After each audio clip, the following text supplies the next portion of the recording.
بسم الله الرحمن الرحيم نحمده ونصلي على رسوله الكريم اما بعد. شو حکومت ولي؟ د حکم او حکومت مفهوم د انسانانو د ګډ ژوند د پیدایښت راهیسې مطرح دی.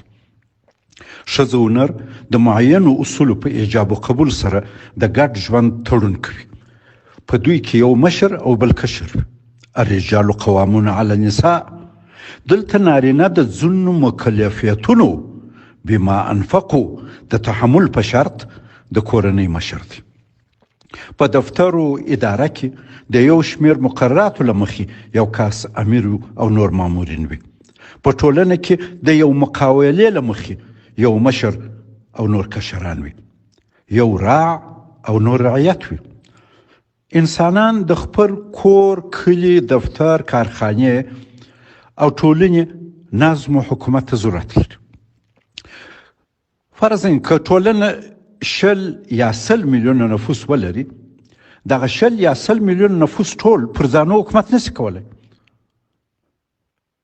دوی مجبور دي راټول سي، له خپل منځه یو چا او یا ډلې ته په معینو شرایطو او مقرراتو واک ورکړي چې پر دوی د دوی په وکالت حکومت وکړي. د دوی په وکالت د دوی د دین او دنیا امور ور تنظیم کړي. دلته د خلکو او دغه وکیل ترمنځ چې تر دې وروسته خلیفه یا حاکم ورته ویل کیږي یو قرارداد مطرح دی چې ولس څومره خپلواک په کوم حدودو کې خلیفه یا حاکم ته ورکوي او حاکم بیا په کوم حدود کې د ولس خدمت کوي. دلته د حکومت مفهوم رامنځته کیږي. حاکم د ولس خلیفه او وکیل دی. خلیفه د خپل مرشد د امر تابع دی او وکیل هم د خپل موکل د هدایت تابع دی. ولس تعهد کوي چې د حاکم سره به د قرارداد مطابق چلیږي. د قرارداد مطابق ولس پر ځان مني چې که د دوی څخه چا دغه تعهد سرغړونه وکړه، حاکم یا خلیفه ته اجازه واک دی چې هماغه کس چې له قرارداد څخه سرغړونه کړې ده بندي کړي، لاس و پښه یې ورپرې کړي، حتی اعدام یې کړي. دلته د حکم د صادرولو او د هغه د تطبیق څرنګوالي ته حکومت وایي. دلته خلیفه هم فعال مایشه نه دی، بلکې د قرارداد مطابق پر ولس حکومت کوي، یا په بل عبارت خدمت کوي. اطیعوا الله و اطیعوا رسول و اولی الامر منکم. په اسلام کې خلیفه د اسلام د اصولو په چوکاټ کې د ولس سره د قرارداد مطابق د خلکو په خدمت مکلف دی. یعنی دلته خلیفه په دوه قراردادو مقید دی، یو د اسلام اصول چې مراتبي به او بل د ولس سره قرارداد چې مراتبي به. خلیفه یا ولسمشر نشي کولای د دین په نوم د ولس خوښه بابیزه وګڼي او یا د ولس د خوښې دپاره د دین پر اصول پښه کښېږدي. د ولس او د خلیفه د صلاحیتونو توزیع اساسي قانون کوي. دلته د یو قانوني حکومت مفهوم رامنځته کیږي چې قانون د مشر او رعیت د واک ویش او حدود او د چلند مسیر او میکانیزم واضح کوي.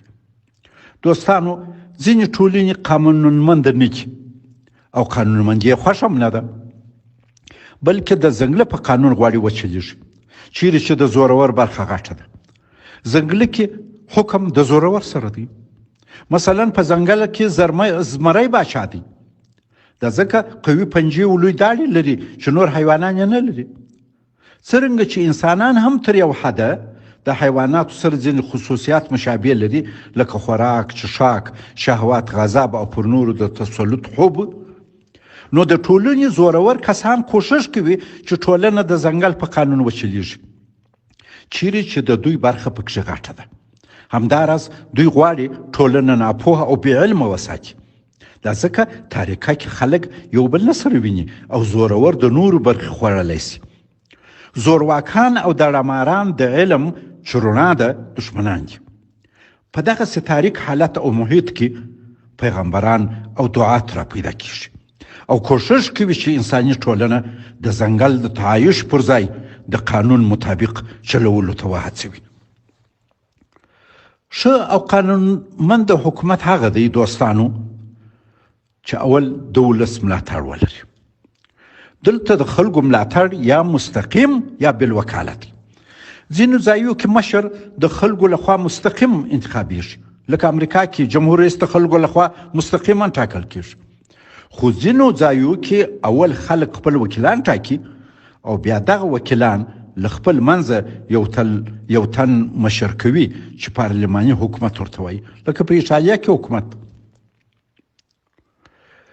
درېیمه طریقه یې دا ده چې د حل و عقد شورا، چې ځینې ورته حل و عقد هم وایي، دا شورا یو تن د مشر په توګه خوښوي او بیا هغه د عام ولس رایې ته وړاندې کوي، لکه د ابوبکر صدیق رضی الله تعالی عنه انتخاب چې د رسول الله صلی الله علیه وسلم تر رحلت وروسته په سقیفه بني ساعده کې د مسلمانانو یو شمېر قومي مشرانو غونډه وکړه او ابوبکر صدیق رضی الله تعالی عنه یې غوره کړ.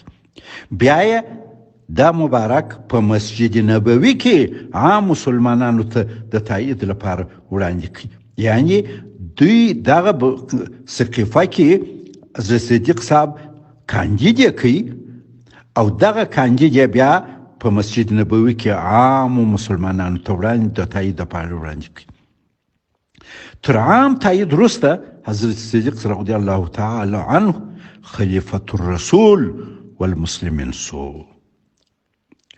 درې نور راشد خلیفګان هم په مختلفو طریقو د مسلمانانو په رایه خلیفګان سوي دي. دوهمه خبره چې په اسلامي نظام کې مهمه ده، په هر نظام کې اسلام چې یو طبیعي فطري دین دی، هغه شورا ده. په هر ټولنه کې د یو کار په مورد کې مختلف نظریات وي، ټول انسانان په یو نظر نه وي، خو د ګډ ژوند لپاره بالاخره باید یوې فیصلې ته سر ورسیږي. دلته شورا مطرح ده چې پر مطرح موضوعاتو بحث کیږي او بالاخره فیصله پر کیږي. فیصلو ته مقررات جوړیږي چې د اهمیت په اساس په ساده اکثریت 2/3 یا د رای په اتفاق تصویبیږي. سره له دې چې زموږ پر خواږه پیغمبر صلی الله علیه وسلم وحی راتلی او د الله عز وجل تر مستقیم هدایت لاندې او ما ينطق عن الهوا، خو بیا هم په مشوره امر سوی وشاورهم فی الامر. ډیر واري د مشورې په نتیجه کې ان حضرت صلی الله علیه وسلم تر خپل رای تیر سوی دي. څرنګه چې د حضرت صلی الله علیه وسلم تر رحلت وروسته اوس وحی نسته، نو موږ امتیان په مشوره مکلف یو. شورا د یو اسلامي نظام رکن دی. د اسلامي نظام 4 ارکان دي: قیادت، حکومت، شورا، قضا. کله دغه 4 ارکانو یو نو نظام ناقص دی.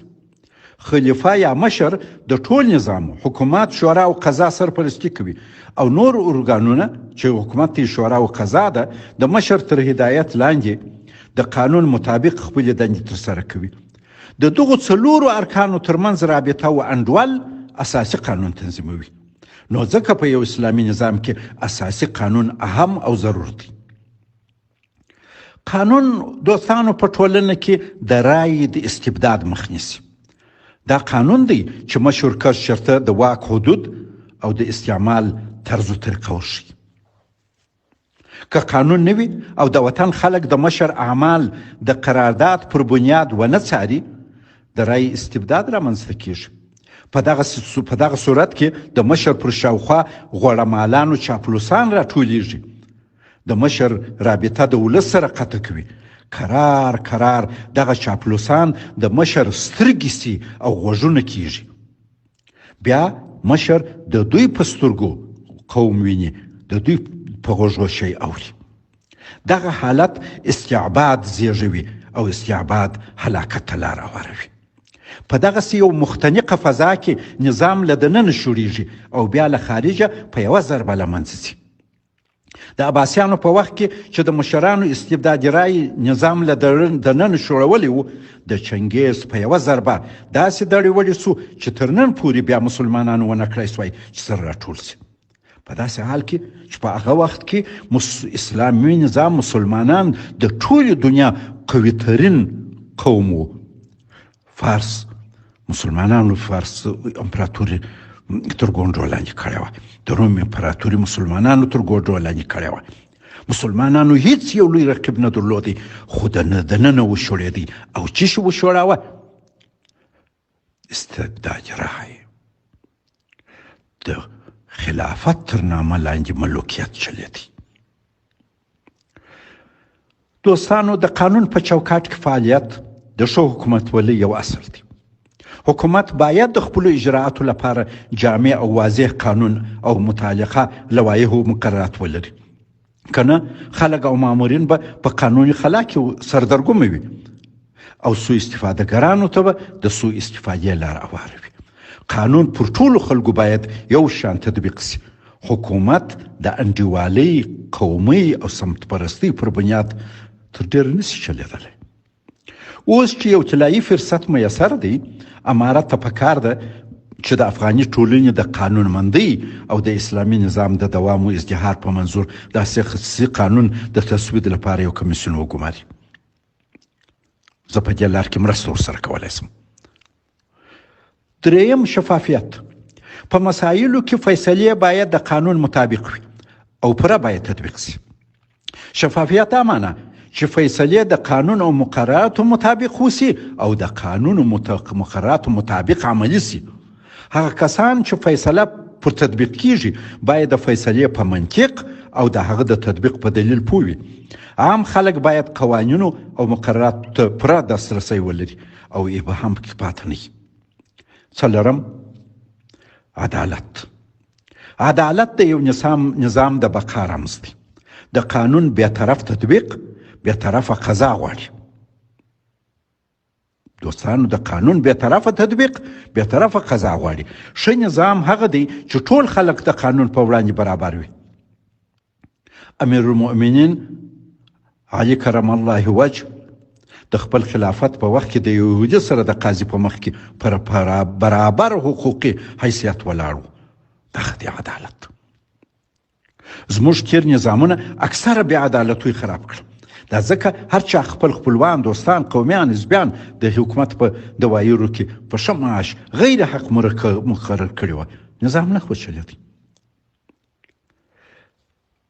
دوستانو، ځینې خلک وایي د قرآن کریم په موجودیت کې اساسي قانون ته څه